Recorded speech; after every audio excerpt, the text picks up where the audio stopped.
From One of One Production Studios, broadcasting from NYC, you are listening to Unexpected Success with your host, Joy. So, hey guys, welcome back to part 2 of our discussion with Mr. Billy Murphy. Thanks for coming back, Billy. My pleasure. So when we last spoke, we were talking about the concept of high aim. And I really wanted to delve more into that because I feel that it's a huge issue. The fact that people are not aspiring for more. And of course, this is related to the cage, right? It's all related. But I really wanted you to kind of expound on your thoughts on that. Well, we're not the first people that have had to overcome years of oppression. Culture is a group of shared values that are implemented in the group that are aimed at their success and prosperity. Shared values that are implemented within the group. Right. That's what a culture is. We don't have a culture if that's the definition of culture. Absolutely not. We have the absence of culture because we have never gotten together in a self-governing way. The closest we came is probably the Honorable Elijah Muhammad when he taught us a brand of Islam that concentrated more on our liberation than on religion itself, more of the quality of human being we were going to be, more on family, more on starting businesses. Imposed a culture on his followers that was aimed at their spiritual and economic and educational success. And that's where Malcolm X came from. One of the great leaders we've ever had in terms of providing us with the inspiration to be grown-ass men. Right. You know, and talk back to power and to be sharper than his opponents, to be better prepared. Muhammad Ali was superbly prepared as a prize fighter who also had that same ideology. He was about helping black people to grow into a cultural force for our own development, prosperity on every level possible, spiritually, mentally, economically, you name it. And so, you know, when you have role models like that, in addition to the role model I got from my mother and father, oh, come on. Oh, yeah, unstoppable. But where are those role models today? So, right. Look, we can do this, but it's going to take a totally different kind of leadership than what we have now. Right. You know, we have mayors who haven't even bothered to see the film called Maynard, which is the incredibly well-told story of how Maynard Jackson took Atlanta from being the heart of segregation and racism into being one of the most powerful black enclaves today. And racism is alive and well in this country. I think that everyone knoes that now. Everybody I think if knows anyone it. doubted it, I think it became that much clearer. But remember, who was the man who ran? Gilliam how do you pronounce his last name? Gillum, in Florida. He said in the debate, he said, no, I'm not calling you racist. I'm saying that the racists believe you're racist. So profoundly said. Right. But that's what we need on a local level. People who speak the truth and act the truth as though they are fully members of the society of blacks born in a cage who desperately want out of the cage. Now, when you have these opportunities to get out of the cage and you don't use them, what do you call that? Well, in the old days, we call it Uncle Tom behavior. It's become the norm. Right. Instead of fearless black leaders in our cities, like Coleman Young, like Maynard Jackson, like Marion Barry, we have increasingly accommodationist styles of leadership which don't deal with the agenda that is necessary to get us out of these cages. Right, no. And look, segregation was a cage, but mass incarceration is a worse cage. And every revolution that we've had, you know, the Civil Rights Revolution, for example, was followed by a much more successful counter-revolution. And so, we can't do this incremental stuff when black folks aren't getting the education they need to know who they really used to be and to get them to aspire to that level of greatness of our forefathers, unknown to us. We don't know Right. our original names. We don't know what life was like in the part of Africa where we were stolen. Neither do white folks. And we don't have the political will to put that back into the educational system because we're still in a cage mentally and physically. Right. And we've got those of us who have been blessed with the educational opportunity, or with the parents, or with both. We got to be out front with this thing. We got to be fearless about what we see. And I'm personally tired of giving black politicians who lack the stuff that we need a free pass because they black. Right. But you know, you got to be careful, because if you mishandle the criticism that ought to be aimed at, for example, our current mayor and the mayors that preceded her, you have to avoid the notion that somehow you're playing into the hands of white folks by criticizing one of your own. The movement has always had to have two parts. One is aimed at eliminating discrimination by law and by other means. But then there's the part of the movement that's aimed at educating us about who we really are, who we really always have been but didn't know. And I think that would actually help us with the aim problem, right? The issue of not aiming as high as we probably should. You're right. Benjamin Mays, great educator, president of Morehouse for over 40 years, used to tell the entering class of Morehouse men, he put it this way: failure is not sin, but low aim. Right. That's the sin, low aim. Reach for as high as a fellow human being can show you he has gone. Don't aspire to be a trustee in the jail. Right. Don't aspire to be the leader of an accommodationist group dealing with incarceration. Aspire to escape. Aspire to learn. Aspire to get the highest level of knowledge that you possibly can. Isn't that what black people deserve from you? How was life at MIT? I was already thinking mostly like a free man when I went to MIT. I wasn't intimidated by white folks. It was my third tour of duty with white people, being either one of 5 blacks in a class of 40 or the only black in the class, which is what happened when I went to Poly. And ultimately MIT, there were 3 of us out of 959 in my class. Wow. I was used to that. That didn't bother me. Now, I took a detour when I went to MIT. I got deeply involved in the black community in Boston. I pledged Omega Psi Phi, the greatest fraternity in the world. Hey. I got to know my fellow black students because there were so few of us. I mean, it was pretty right. easy. Of course. You just throw a dance and every college student in the area would come. It was all token integration at the time.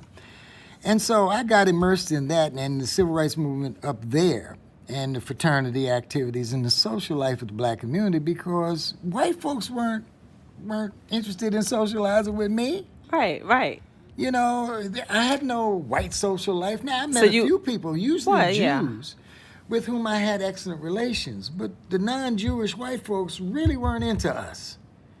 My first experience as a freshman was going to a mixer. Right. I asked 27 white girls, because there were no black girls at the mixer. This is an MIT mixer, the dance. They all said no. Then this black woman came in. And by the way, I went and checked my breath under my arm. You know what I mean? Right. I was told that New England was different. Right. You know what I mean? And here I am going through this, and this black woman who I would not otherwise have been interested in, not because she's black, but because, we were just in the same boat together. Well, we became foxhole friends. Right. You know what I mean? She couldn't the white boys weren't asking her to dance, the black girls wouldn't accept my invitation to dance, so we had each other and we became tight. Right. But that was Boston in a nutshell. And I spent a lot of time learning stuff that I wasn't going to be taught in the engineering curriculum. even though I still aspired to be an engineer. Right, because So I spent a lot of time. you got a degree in electrical engineering. Spent a lot of time learning early childhood psychology. I spent Okay. a lot of time learning propaganda theory because we had a black box political science division that was funded by the government and operated by a guy named Ithiel de Sola Poole, who was very high up in the intelligence community. And so all kinds of propaganda research was being done at MIT with a hefty amount of government funding. I didn't know that, but I was interested in propaganda theory because one of the greatest propagandists in the black community was the Honorable Elijah Muhammad. And so one of the projects that I was given was to compare the Daily Worker, which was the communist propaganda organ, with Muhammad Speaks, which was the Muslim newspaper. Right. And by golly, the techniques that the Freudians learned how to apply to everyday life in terms of moving people from point A to point B without their knowledge were being heavily deployed by the Honorable Elijah Muhammad. Wow. And it was a much higher level journalistic effort than any other newspaper in the black community because he was programming black people for success in direct ways and in indirect ways. Oh, I mean, those are the kinds of things I started studying. I studied mass media and communication systems. I studied political theory because propaganda is different in every different political culture. I studied the practical psychology of propaganda. And there was one additional thing, group behavior, group theory. How do you influence groups of people? And it was a revolutionary change in my thinking. So I went to engineering after being a jazz musician. That was my first love, jazz music. Learned how to play drums, and by the time I left Boston, I was a working jazz musician. I was on tour before I came back to do my engineering thing at the Martin Company here in Baltimore. And I learned so much from playing jazz music about freedom, about creativity, about spontaneity, about being able to solve musical puzzles, about thinking without words. I mean, marvelous experience in education to become a working jazz musician, and I continued to do that until about 8 years ago. I mean, I was working regularly. Oh, it's so fascinating. So, and that's how I learned how to practice law, because jazz is about intense preparation for improvisation. You never know. To have the freedom to improvise, you have to be prepared. And the courage. Right. Because if you're a performer, you have to have the courage to be you when you're playing, and you better be able to bring you in the best possible package, because if you bring the uneducated, uninformed you, right. it ain't gonna be attractive, right. You're not gonna have an audience. So you better live up to the high standards of the jazz community. And also learn lessons in black excellence. I mean, John Coltrane is probably the greatest musician who ever played an instrument. And black kids don't even know who he is. Miles Davis, one of the greatest innovators, and so beautifully melodic as a soloist. I mean, Philly Joe Jones, one of the great drummers. Tony Williams, who I was in the same musical community as Tony until he went to New York to be with Jackie McLean and then later Miles.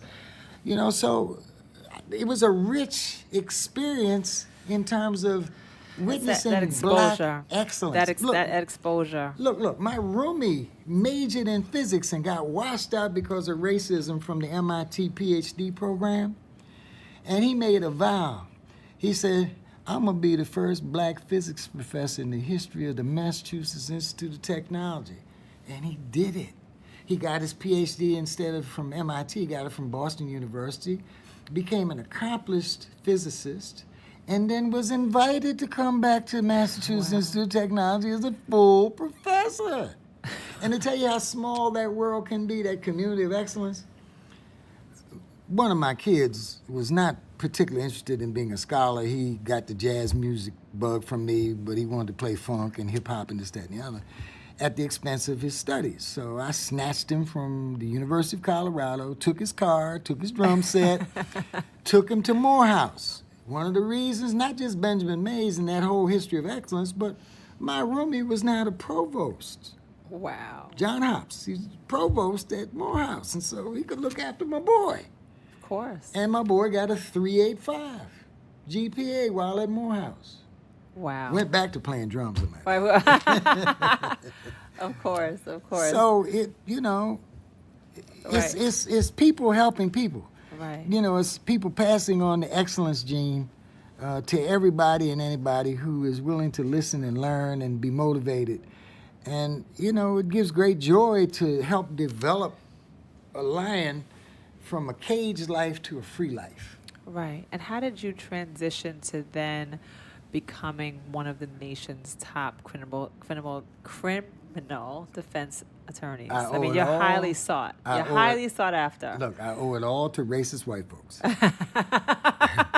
Because when I got into the aerospace industry, I was given a project that they projected with, unknown to me, that it was going to take 6 months, that I did in 2. Then they gave me another project, unknown to me, that would take 4 months. I did it in 1.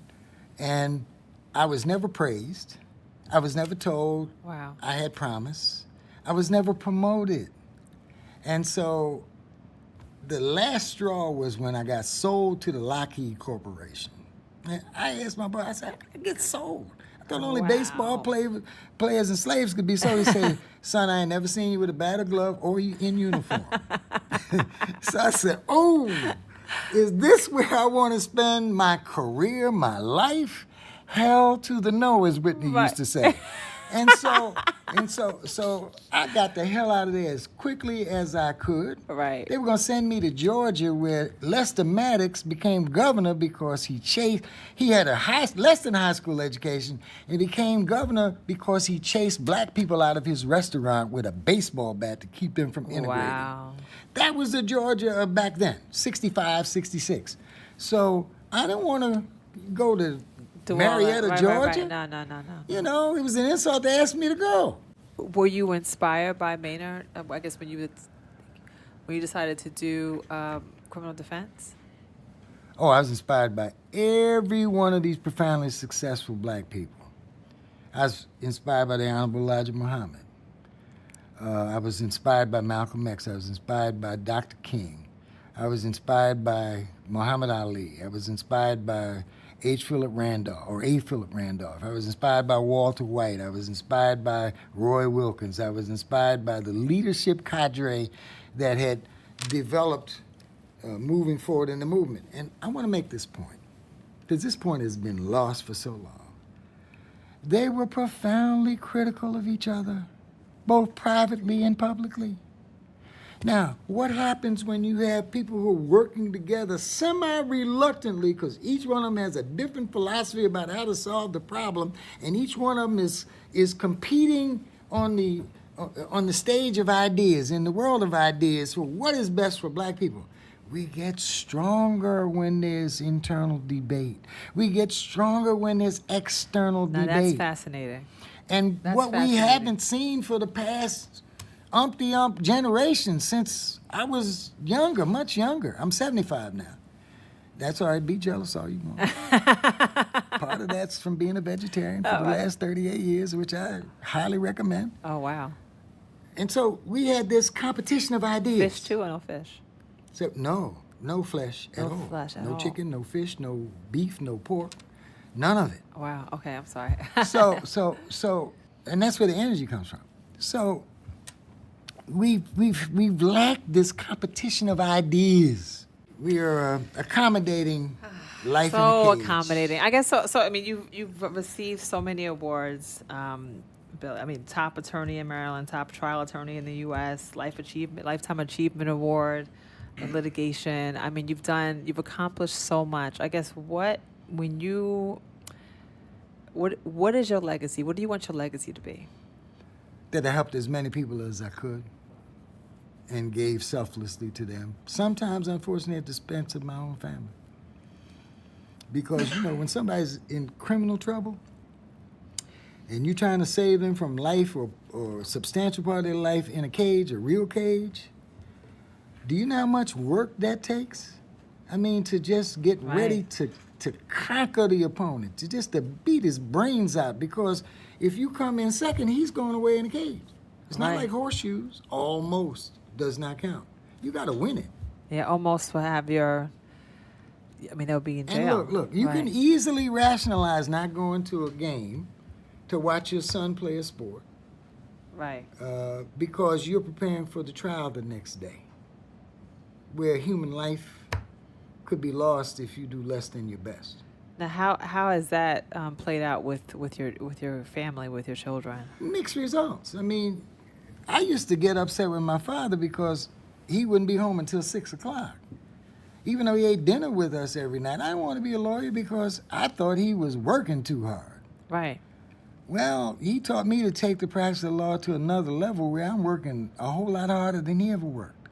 He was Right. very happy about that. But he said, son, don't work so hard that you are not taking care of your family business. And I fell short Okay. in many ways, and Which I mean, but your son works with you. He's a partner here, and Well, it's not without successes. I mean, Right.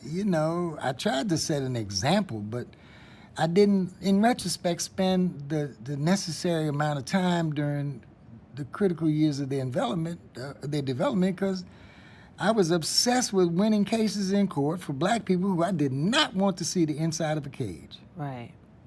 And Well, now that your kids are older, do you think that they value that? yeah,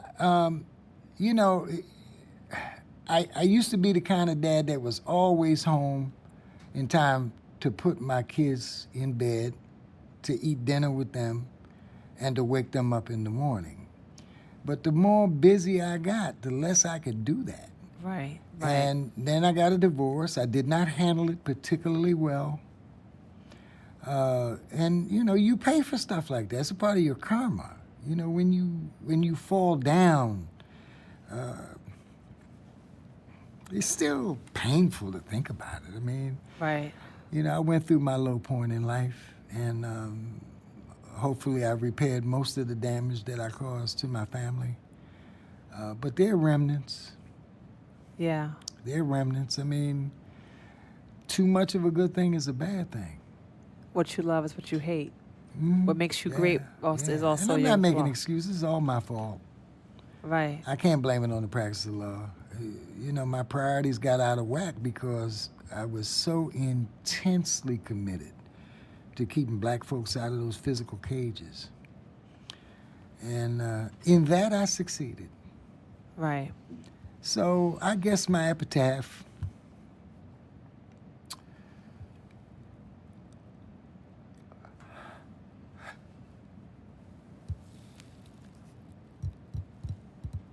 is mixed.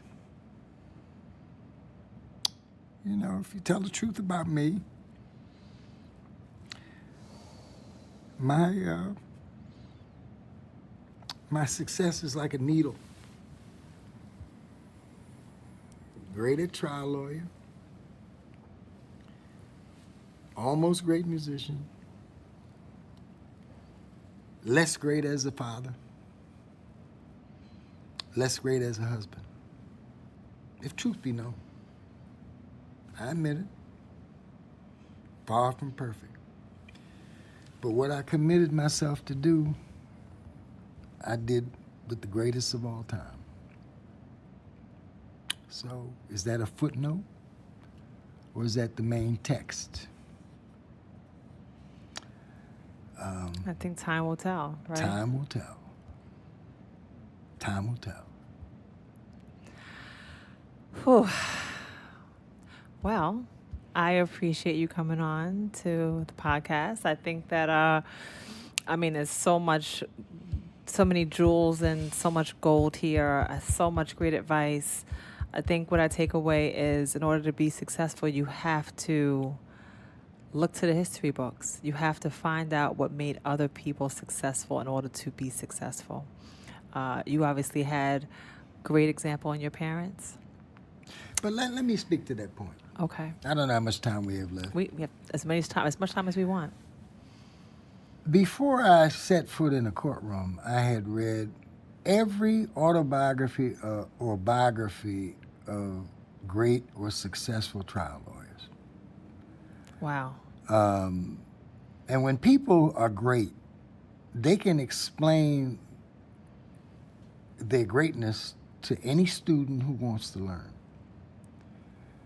And so I was overprepared when I set foot in the courtroom for the first time. When I clerked on an appellate court, I made it my business to read every criminal case from 1930 to the present.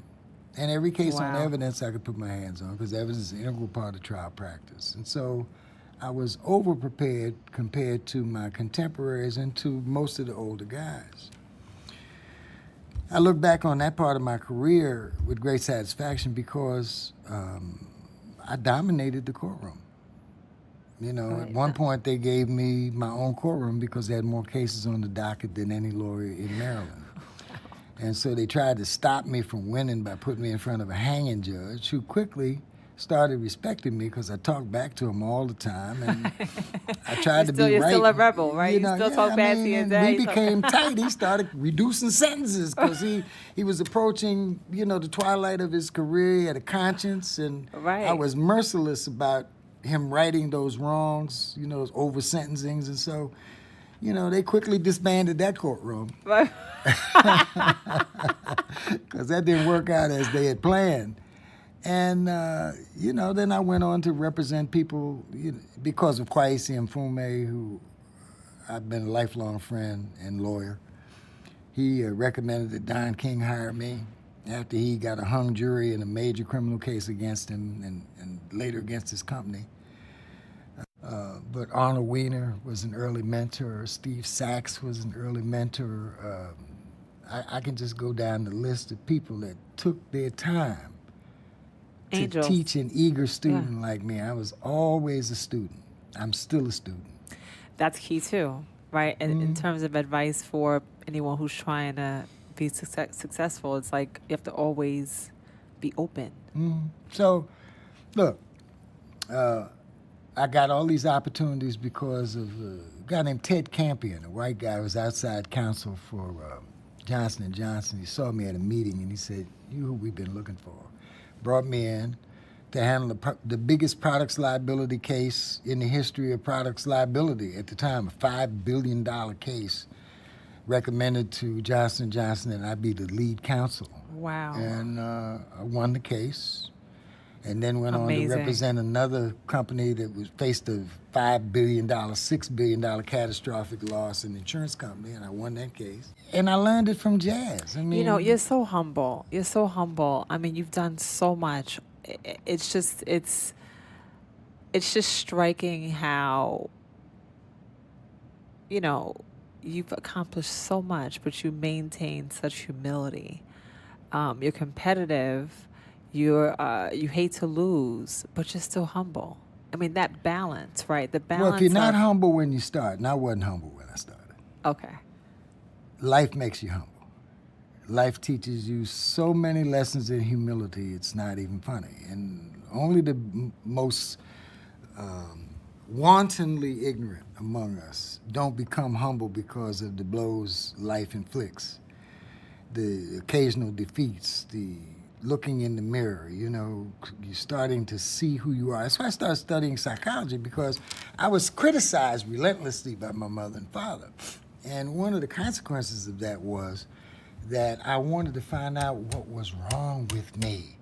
Right. And so when I went to college, I discovered Freud and Jung and all of the great psychologists and Adler and that whole group who were talking about how a child develops into adulthood and how the techniques of child rearing can inflict unintended consequences, negative consequences on a child, and all that kind of stuff. And I started learning about what made me tick. And then I found out that the problems I was having were kind of universal. I wasn't the first person to have this particular reaction to family life and to upbringing. There were millions of us. Absolutely. And that freed me from feeling guilty that it was necessarily something wrong with me, but it was going to be something wrong with me if I didn't figure out how to overcome it. Right. That was going to be my responsibility. And so that, you know, that gradually frees you, so not only do you see yourself, because you're your first student if you're lucky.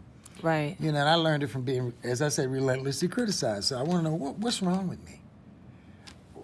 What are my problems? So you had self-awareness. which I think Well, is which is part of it, right? Or you're seeking out more self-awareness. Well, my father and mother would always ask questions, and they wanted to know why. They didn't just want to know what. And Malcolm said the same thing. He said, problem with black people is that, and white people alike, is that we know what, but we don't know why. Right. We know what's going on, but not completely, but we don't know why we were born in this pile of shit and get punished for stinking. Right. You know, we don't know about the cage. We don't know. So I guess someone The like you, losses. with all the things that you're balancing between, being a successful attorney, being an advocate for people, trying to keep people out of jail, how do you keep being a dad, right? Being a husband, ex-husband, whatever. How do you keep your balance? How do you stay sane? Well, part of it's meditation.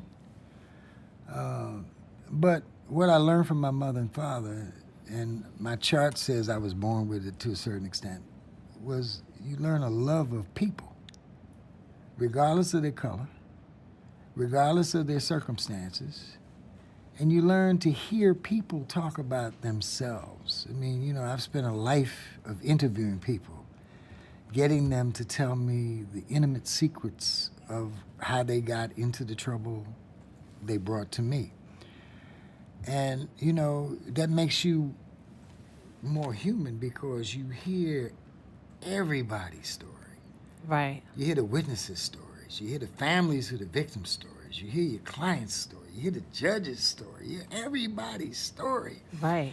And it's so incredibly educational. It's so incredibly fun. It's so incredibly interesting because you learn more about yourself the more you hear other people's stories, and you learn a whole lot about other people.